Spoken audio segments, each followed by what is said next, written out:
Butterflies don't always mean it's halal. What if I told you that butterflies in your stomach are not a sign from Allah? We live in a generation that has turned feelings into guidance. If it feels right, we assume it must be right. If we miss someone, we call it destiny. If our heart races when they text us, we call it a sign. But here's the question. What if your feelings are real and still not meant for you? Love itself is not haram. Allah created love. He created companionship. He created marriage, but He also created boundaries. Somewhere along the way, we've started believing that as long as our intentions are good, our actions don't matter. We're just talking. We're just friends. We're planning to get married someday. And before we realize it, months turn into years.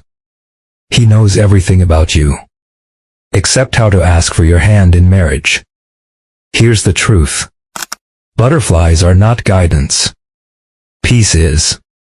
Butterflies can come from excitement, from attachment, from loneliness, from finally feeling seen by someone. But peace, true peace, comes from Allah.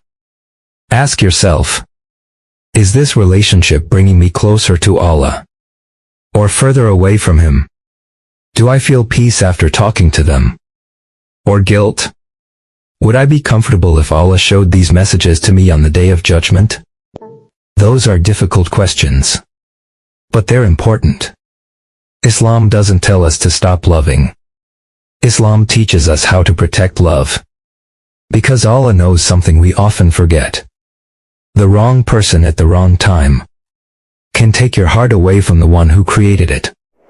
How many people stopped praying consistently because of someone? How many people cried more over a text message than they ever cried in sujud? How many people know the favorite color of someone they love, but struggle to remember the last surah they read? This isn't a reminder to make you feel guilty. It's a reminder to ask yourself, is this relationship helping me become the person I want to be when I stand before Allah? Because if it costs you your peace, your salah, or your relationship with Allah, then maybe it was never love. Maybe it was a test. And then, when they leave, we do something even more dangerous.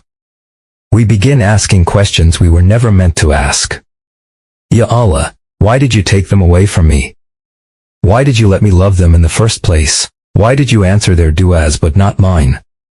Slowly, our sadness turns into disappointment. And our disappointment turns into thinking badly of Allah. We forget that Allah sees what we don't. Maybe the person you cried over would have been the reason you lost yourself. Maybe the person you begged Allah to keep would have taken you further away from Him. And maybe the door Allah closed was the very thing that would have broken your heart beyond repair. But pain has a way of making us forget. We start replaying memories, rereading old messages, holding on to someone Allah already removed from our lives. And all the while, Allah is saying, trust me, because here's the truth. If Allah removes someone from your life, He never does it to leave you empty. He does it to make room for something better. Sometimes that something better is another person. And sometimes it's becoming the version of yourself you were always meant to be. So don't let a temporary heartbreak make you doubt the wisdom of the one who wrote your story. Because one day, you'll look back and realize the prayer Allah didn't answer was actually one of the greatest acts of mercy He ever gave you. And if you're listening to this with a broken heart, please remember this.